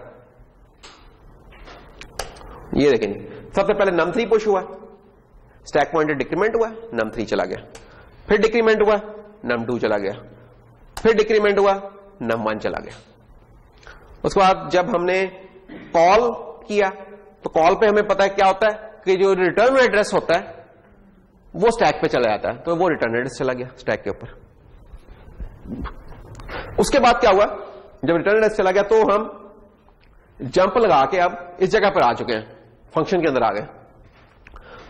अच्छा, अब फंक्शन के अंदर हम आ गए तो यहां आके अब हमने जो पैरामीटर्स पास हुए थे उनको एक्सेस करना है, उनको कैसे एक्सेस करें। अब देखें, ये चीज फर्क है किससे भला, जो कि हमने यहां की थी। यहां हमें ना, यहां हमें पहले से पता था कि EX, EBX, ECX में पड़े हैं, तो यहां हमें कोई ज्यादा सोचना नहीं पड़ा था रजिस्टर वाले में। लेकिन अब जो से है ना ये पैरामीटर्स, ये स्टैक पे पास हुए, रजिस्टर्स को तो छेड़ा भी नहीं है। अब हम इनको कैसे एक्सेस करेंगे? तो देखिए, अगर मैंने पहले num1 को एक्सेस करना है तो उसका तरीकाकार क्या होगा, मुझे पता है स्टैक पॉइंटर मेरा रिटर्न एड्रेस पे है, तो स्टैक पॉइंटर में अगर मैं 4 ऐड करूं तो मैं num1 की लोकेशन पे खड़ा होगा। ठीक, तो ये देखें मूव हमने किया, स्टैक पॉइंटर में +4 ऐड किया, EAX के अंदर ले गए, तो ये क्या चीज आई, num1 लोड होके इसमें आ गया। num2 को एक्सेस करना है तो क्या होगा, ESP के अंदर मैं 4 ऐड करूंगा num1 और 4 ऐड कर दूंगा, 8 ऐड कर दूंगा तो num2 पे चला जाऊंगा, तो num2 फिर EX में आ जाएगा। सॉरी, ये कंपेयर हो रहा है, EX में जो चीज पड़ी है इस num2 के साथ कंपेयर हो रही है। अगर ये उससे ग्रेटर है या इक्वल है, ये वाली इंस्ट्रक्शंस अभी हमने नहीं पढ़ी, ये हम करेंगे नेक्स्ट वीक में इंशाल्लाह। अगर ये उससे ग्रेटर और ये जंप ग्रेटर देन और इक्वल है बेसिकली, अगर ये ग्रेटर और इक्वल है तो ये जंप कर जाएगा, जंप करके इस जगह पे आ जाएगा, नहीं तो क्या करेगा, इस num2 को मूव कर देगा EAX के अंदर, एक मैक्स का ऑपरेशन परफॉर्म हो रहा है। तो अभी हम इस डिटेल में नहीं जाते कि ये चीज क्या हो रही है, अभी आप इस चीज को देखें कि उसने जो पास्ट पैरामीटर्स है उनको कैसे एक्सेस किया है, असल अभी आपने ये देखना है। ये चीज जब ये पूरा काम चल जाएगा तो क्या होगा, जाते हुए फिर ये देखें, ये उनके एड्रेसेस आ गए, ESP +4 पे ये, ESP +8 पे ये, 12 पे ये चीज है। तो ये आपको पता होगा, 3 आर्गुमेंट्स पास हुए तो आप इस तरीके से उनके एड्रेसेस निकाल सकते हैं। ये देखिए ESP 8 पे वो ESP 8 वाला हुआ, फिर ESP 12 पे वो ESP 12 वाला हुआ। अच्छा, जब रिटर्न होने लगा तो रिटर्न होने पे हमें पता है कि रिटर्न एड्रेस उठ के इंस्ट्रक्शन पॉइंटर में चला जाएगा। ठीक है, और एक मसला है अभी गड़बड़ है, वो क्या है कि फंक्शन में जब हम घुसने जा रहे थे इस जगह के ऊपर हमारा ESP इस पॉइंट के ऊपर था, अब ESP को वापस कौन लेके जाएगा, ये वो चीज थी जो हमने कहा था कि जो कॉलिंग मैकेनिज्म है वो डिटरमिन करता है कि कौन क्लीन करेगा स्टैक को, कॉली करेगा कि कॉलर करेगा, ये वो चीज है। तो अगर मैं अब ये देखें, ये बाहर तो आ गया लेकिन ESP मेरा उधर है, अब इसका क्या तरीका होगा, अगर कॉलर इसको कर रहा है तो कॉलर क्या करेगा, खुद से ESP में 12 ऐड कर करेगा ताकि ये वापस इस जगह के ऊपर आ जाए। दूसरा मैकेनिज्म क्या होता है कि रिटर्न करते हुए ना हम इसके आगे 12 लिख देंगे, अगर कॉली ने करना है तो ये खुद ब खुद ही 12 ऐड करके आ जाया करेगा। तो ये 2 मैकेनिज्म है जो हमने बताए थे, और वो कौन से थे मैकेनिज्म, दोबारा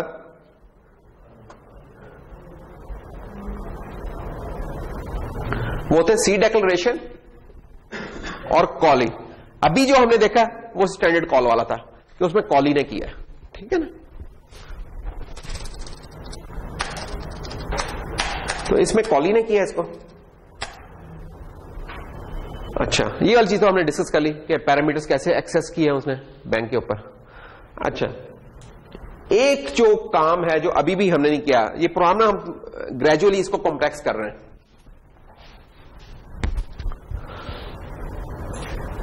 होता यह है कि अभी जो हमने फंक्शन बनाया इसके अंदर कोई हमने लोकल वेरिएबल नहीं बनाया था, लेकिन अक्सर हमें पता है जब फंक्शन बनाते हैं उसके अंदर लोकल वेरिएबल्स भी बनते हैं। वो लोकल वेरिएबल्स कहां बनते हैं, वो भी स्टैक के अंदर बनते हैं। जब वो स्टैक के अंदर बनेंगे तो इसका मतलब क्या होगा कि हमारा स्टैक पॉइंटर जौन सा है वो चेंज हो जाएगा। ये देखे ना, ये ESP इस जगह के ऊपर था, फंक्शन के अंदर आके तो मैंने कुछ भी नहीं किया। अगर मैं कुछ करता तो ESP ने इस जगह पे होना था, या इधर होना था, इधर होना था, कहीं होना था। अगर उस वक्त मैं कहता कि ESP +4 तो वो तो यहां कहीं होना था, इस जगह पे तो होना ही नहीं था। ESP हमारा एक चेंज होता रहता है।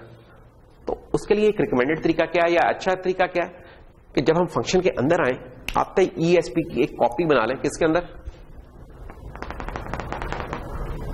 EBP के अंदर, जो एक स्पेशल रजिस्टर था ना जो हमने बड़े कम यूज किए। ESP और EBP हैं तो जनरल पर्पस रजिस्टर ही, लेकिन इनको यूज बड़ा कम किया हमने। इसके अंदर क्या होता है, बेस पॉइंटर्स को बोलते हैं। ये बेस पॉइंटर क्या है, जैसे फंक्शन में घुसे स्टैक पॉइंटर की उस वक्त जो वैल्यू है उसको हम बेस पॉइंटर बोलते हैं। तो ये बेस पॉइंटर इधर आ रहेगा हमारा, हम स्टार्ट ही क्या करेंगे, ESP को EBP में कॉपी करके करेंगे।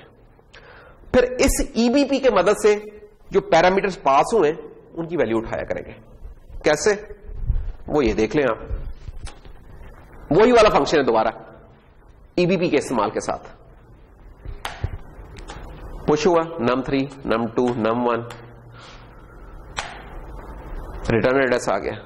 अब क्या हुआ, अंदर आते ही उसने क्या किया, जो बेस पॉइंटर था उसकी जो भी करंट वैल्यू थी उसको पुश कर दिया इसने स्टैक के ऊपर, और ईबीपी के अंदर अब क्या किया, कॉपी बना दी किसकी, एसपी की, ठीक है। तो अब ईबीपी जो सा है वो इस स्टैक पॉइंटर को पॉइंट कर रहा है, ये देखें, क्योंकि स्टैक पॉइंटर के अंदर, बेस पॉइंटर के अंदर ईएसपी की वैल्यू डाली थी, उसको डालने से पहले हमने कहा यार ईबीपी को सेव तो कर लो, उसको सेव किया और ईएसपी की वैल्यू उठा के इसमें डाल दी। फायदा इसका क्या है, ये क्यों काम किया, फायदा इसका ये है कि अब इस फंक्शन के अंदर हम कोई लोकल वेरिएबल्स बनाते हैं जिससे स्टैक पॉइंटर चेंज होता है वो होता रहे हमारी वजह से, कोई मसला नहीं। हमारे आर्गुमेंट जो से हैं इनको हम हमेशा ढूंढ सकते हैं ईबीपी के रेफरेंस से। तो ईबीपी के रेफरेंस से अगर हमने पहले आर्गुमेंट पे जाना है तो हम क्या करेंगे, +4 पे ये है, +8 पे ये है। ये +4 +8 हम क्यों कर रहे हैं, हर लोकेशन 4 बाइट्स की है, इसलिए हम +4 +8 कर रहे हैं। तो +4 पे ये पड़ा है, यहां तो नहीं है पहला आर्गुमेंट पड़ा, तो +8 पे जाएंगे, +12 पे दूसरे के लिए, +16 पे तीसरे के लिए जाएंगे। तो ये ईबीपी का इस्तेमाल है। क्या इस्तेमाल है कि स्टैक पॉइंटर की वेरिएशन से आपको महफूज कर देता है। ये काम बस ये करना होगा, जो पुश किया आपने जाते उसको पॉप करवाना होगा ईबीपी को, और उसके बाद बस ईएसपी का एड्रेस सेव करेगा, ईएसपी का एड्रेस सेव करे। वो क्यों, वो अभी इधर तो नहीं नजर आया आपको, कि अभी हम देखते हैं अगली साइड पे कि ईएसपी साहब लोकल वेरिएबल्स बनते हैं ना, तो बात का तो चेंज हो जाता है, तो वो भी होता है। ये वो कहानी है। इससे पहले कि उस पर हम ये कहानी देख लें कि स्टैक के क्लीन अप वाली,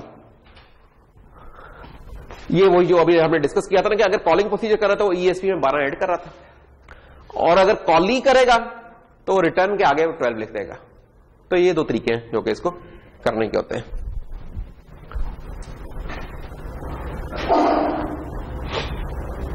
तो ये अब कॉली वाला केस है कि कॉली इसको कैसे क्लीन अप कर रहा है। देखिए फर्क क्या है इसके अंदर, फर्क ये है कि यहां सिंपल रिटर्न था और बाहर आके हमने ईएसपी में 12 ऐड किया है कॉलर वाले केस में। और कॉली वाले केस में हम क्या कर रहे हैं, कॉली वाले केस में ये है कि यहां कोई एडिशन नहीं परफॉर्म हो रही, रिटर्न करते हुए हमने जितना उसे क्लीन अप करना था 12 हमने बता दिया। बाकी ये वही एग्जांपल है, इसमें और कोई नहीं चीज, इसलिए मैं इसको मजीद एक्सप्लेन नहीं कर रहा।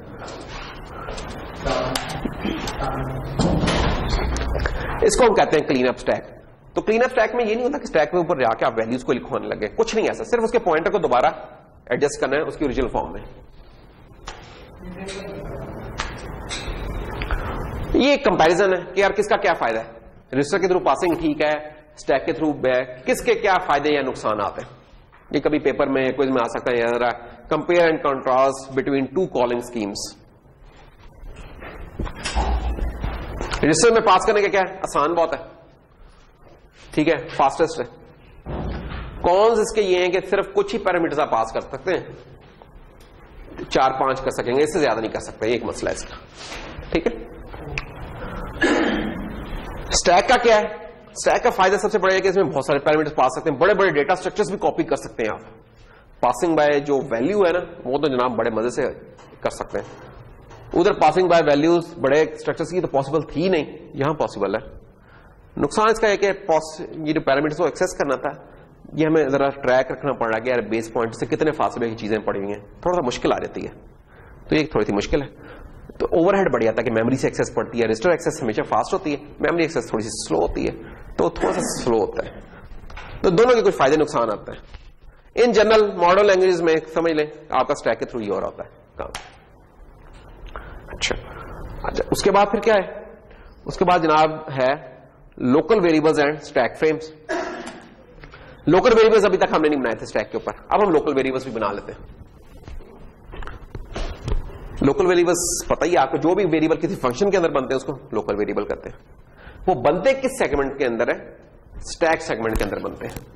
इसका मतलब स्टैक पॉइंटर को छेड़छाड़ कर रहे होते हैं। जो ग्लोबल वेरिएबल्स होते हैं वो डेटा सेक्शन में बनते हैं, डीएस में, ये स्टैक सेगमेंट में बनते हैं। मसलन जी ये देखें,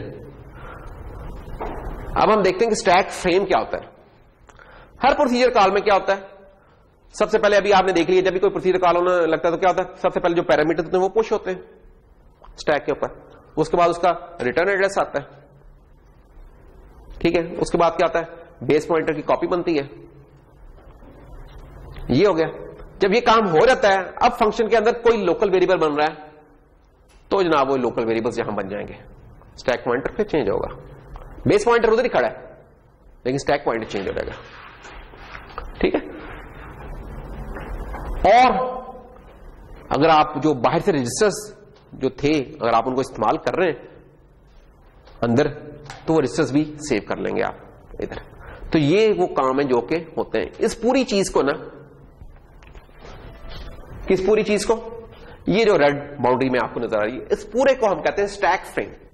तो कभी आपसे पूछा जाएगा स्टैक फ्रेम क्या होता है, तो बता दीजिएगा कि area on the stack reserve for parameters, return address, saved registers, local variables, it is collectively called as stack frame.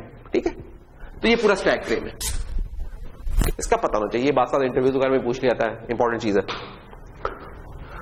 Her procedure का अपना स्टैक फ्रेम होता है। अगर रिकर्सिव कॉल चल रही है तो हर रिकर्जन के ऊपर एक नया स्टैक फ्रेम बनता है। ठीक है ना। तो हर कॉल के ऊपर ये जगह मेमोरी की खर्च हो रही होती है, स्टैक फ्रेम बन रहे होते हैं आपके।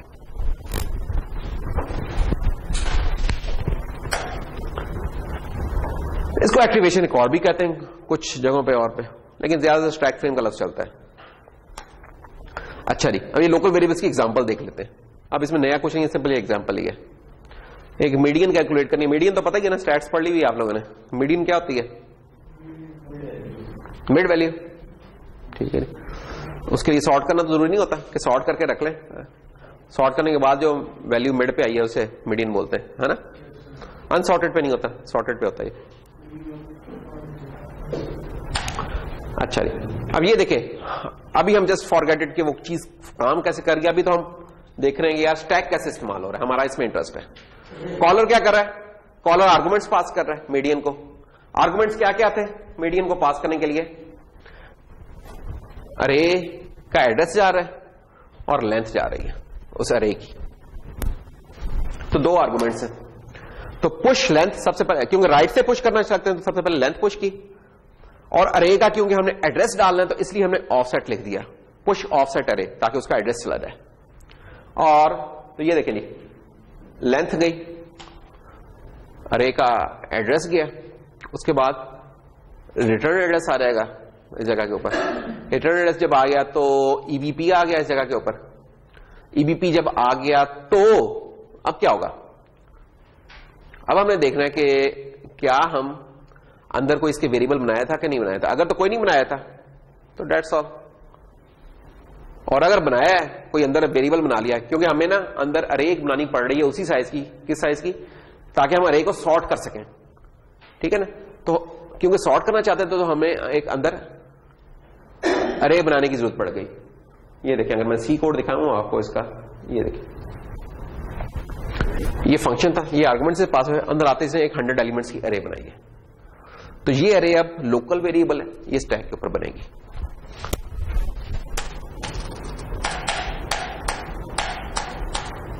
तो ये वो 100 एलिमेंट्स की डबल वर्ड यानी कि इंटीजर टाइप की एक बन गई है। उसके बाद अगर कोई रजिस्टर सेव हुए हैं तो ठीक है, नहीं हुए तो डेट्स ऑल। स्टैक पॉइंटर आप देख लें कि चेंज हो गया। तो अगर कोई रजिस्टर भी सेव हुए हैं, ये देखें, ये कुछ रजिस्टर पुश हो रहे थे तो वो यहां पुश होके यहां आ जाएंगे। तो अब ये पूरी चीज starting from length to this thing is the frame, stack frame of the median procedure. ठीक है। तो ये हो सकता है कि कभी आपको इस तरह का कोड दे दिया और कहें यार इसका स्टैक फ्रेम तो आइडेंटिफाई करो कौन सा है, या वो बना के दिखा दो, तो ये हो सकता है।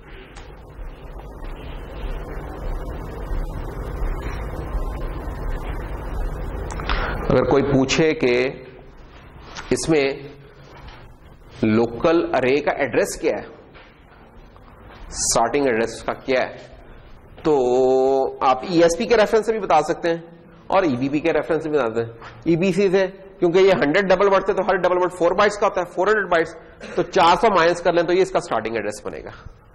ठीक है।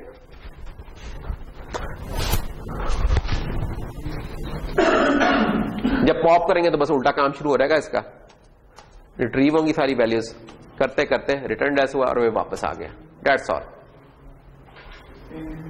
ठीक है। तो ये वही वाली स्लाइड है दोबारा। अब जरा डिटेल में, पिछली स्लाइड के ऊपर ये जो मीडियन का प्रोसीजर था इसकी पूरी डिटेल नहीं थी, अब इस स्लाइड में इस मीडियन का पूरा प्रोसीजर डाल दिया है। ये देखें,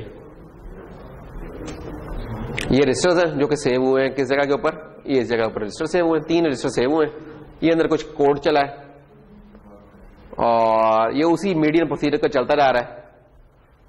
फिर जाते हुए ये पॉप करवाए रजिस्टर्स, रिस्टोर रजिस्टर्स, ये पॉप हो गए, बीपीपी रिस्टोर हुआ और डेट्स ऑल।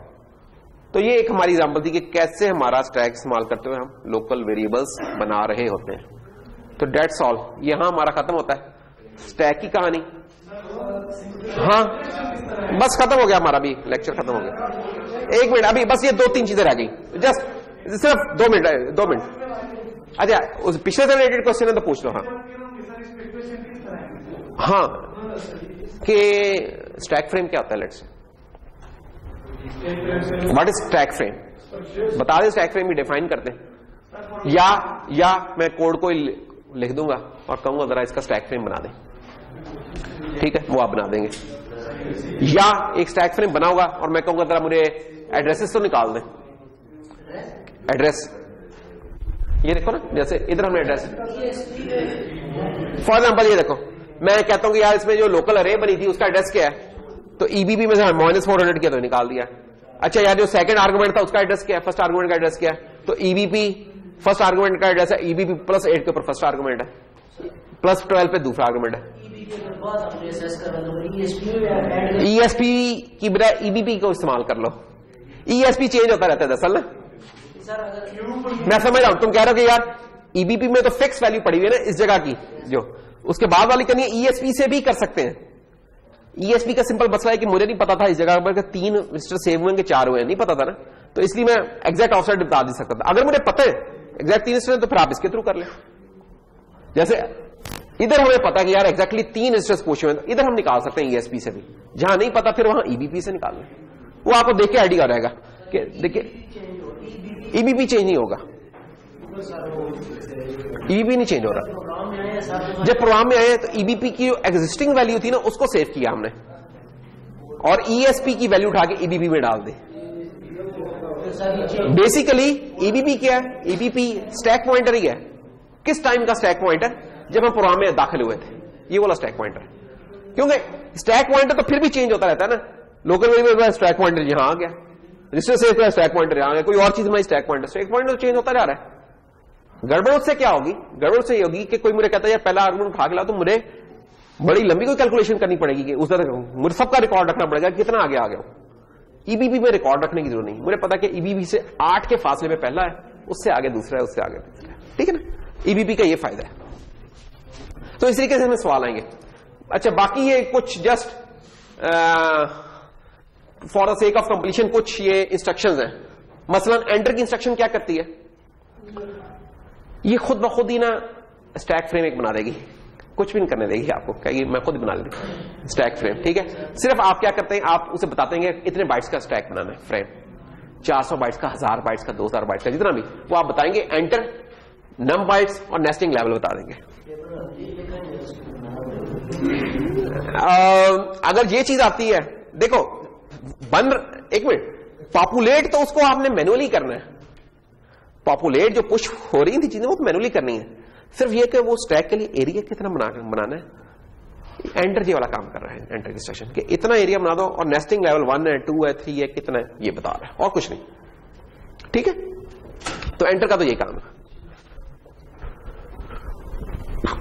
तो इसने देखो किया क्या,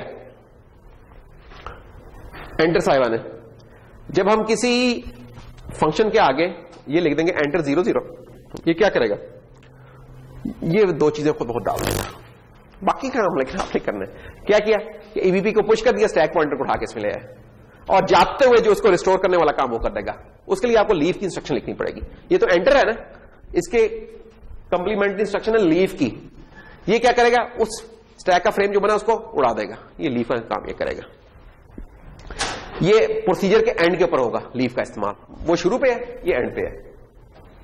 अच्छा फिर एक डायरेक्टिव भी होता है, ये इंस्ट्रक्शन नहीं है, डायरेक्टिव है। डायरेक्टिव क्या होता है, असम्बलर के लिए होते हैं। लोकल का डायरेक्टिव, ये लोकल का डायरेक्टिव क्या करता है, अगर आपने लोकल वेरिएबल्स बनाने हैं बजाय कि उनको हम मैन्युअली बनाए स्टैक पे पुश करके, आप सिंपली जब प्रोसीजर में आने लगे तो लोकल और वो वेरिएबल्स की एक लिस्ट बना देना। फी वगैरह के अंदर नहीं होता है पैरामीटर्स बनाते हैं, इतना बना देंगे। लोकल var1 कॉलम जो भी उसकी डेटा टाइप है वो लिख दें, var2 उसकी डेटा टाइप। होगा क्या, स्टैक के ऊपर ये वेरिएबल्स बन जाएंगे, आप इनको इनके नाम से एक्सेस करें बजाय कि मेमोरी लोकेशन जो कैलकुलेट करनी पड़ी थी ना वो कैलकुलेट नहीं करनी पड़ेगी, आप इनको डायरेक्ट एड्रेसिंग कर सकेंगे। ये सबसे बड़ा फायदा है लोकल का। और फिर एक इन्वोक होता है। इन्वोक वो काफी सारे काम कर रहा है। इन्वोक क्या करेगा, अगर आपने किसी प्रोसीजर को कॉल करना है, आप उसके आगे बस उनके आर्गुमेंट की लिस्ट दे दे, ये खुद ही उनको पुश कर देगा, वापस पे आते हुए खुद ही इन्हें पॉप का कोड भी डाल देगा, बहुत सारे काम खुद कर देगा। इन्वोक जॉनसन ये डायरेक्टिव है, तो इन्वोक का ये काम है। ये जो मैनुअली एक एक करके वो पैरामीटर्स पुश करने पड़े थे ना, उनसे जान छुड़ा देता है आपकी। और बाकी ये एड्रेस का ऑपरेटर है, ये एड्रेस निकाल के ऑफसेट क्या वाला काम करता है कि एड्रेस निकाल देता है किसी चीज का, डेट्स ऑल। तो इसके ऊपर हमारा आज का लेक्चर हुआ खत्म, जिसमें हमने क्या किया, हमने किया नहीं आज कुछ भी नहीं किया, यही वाले किए देखो, कुछ भी तो नहीं किया आज हमने। नहीं 85 तो है नहीं, सिर्फ 10 हमने छोड़वा दी थी, 10 थी नहीं, कुछ 20 थी काम की साइड्स जिसमें हमने टाइम लगाया। ये देखो हमने देखो प्रोग्राम डिजाइन यूजिंग प्रोसीजर, ये तो मैंने कहा था खुद ही देख लेना, इसमें कोई चीज नहीं थी। ये वाला काम हमने पहले ही पढ़ा हुआ था, ये वाला पिछली दफा आधा कर लिया। तो क्या चीजें पढ़ी क्या है आज फिर हमने, ये दो ये चीजें की हैं, दो ये चीजें की, अल्लाह का फैसला। रिकर्जन तो हमने की नहीं, मल्टी मॉड्यूल प्रोग्राम भी हमने किया ही नहीं, ये तो मुझे किया नहीं, ये तो मुझे निकाल देना चाहिए। हमने ये 3 चीजें नहीं की, हमने बस यहां, ये मैं निकाल दूंगा, सॉरी इसको मैं निकाल दूंगा। हमने ये की है, ये नहीं है, दीज आर नॉट इंक्लूडेड। अगर पढ़नी है तो बुक में है, ये बुक के चैप्टर्स हैं बाय द वे, ये जो हमने पढ़ा ना, जो हमारी असेंबली वाली बुक है रख के इरवाइन की, उसके ये चैप्टर्स हैं, चैप्टर नंबर 6 या 7 आई थिंक या 8 है, पता नहीं, वो देख लीजिएगा। ठीक, तो that's all for today. Assignment मैं अपलोड कर दूंगा। बाकी आप लोगों का जो प्रोजेक्ट्स ड्यू इस वीक में थे, किसी ने अभी तक प्रोजेक्ट नहीं दिखाया, प्रोजेक्ट्स तो दिखा दे हमने। 12 उनकी डेडलाइन क्या है, उनकी डेडलाइन है नेक्स्ट वेडनेसडे, ठीक है। उसके बाद फिर नंबर की कटिंग शुरू हो जाएगी, दैट्स ऑल। और वो जुम्मे तक चलेगी। मैंने आखिरी वीक में नहीं लेके जाना, क्योंकि हमारे 2 वीक्स रह गए, हम टीचिंग है। मैं चाहता हूं आपके प्रोजेक्ट्स का जो भी काम है अगले वीक में फिनिश हो रहा है। पेपर शायद 22-23 दिसंबर से होंगे, 2 वीक्स रह गए, यानी कि अब हमारे कुल 4 लेक्चर्स बाकी रह गए होंगे। ठीक है जी, दैट्स ऑल फॉर टुडे।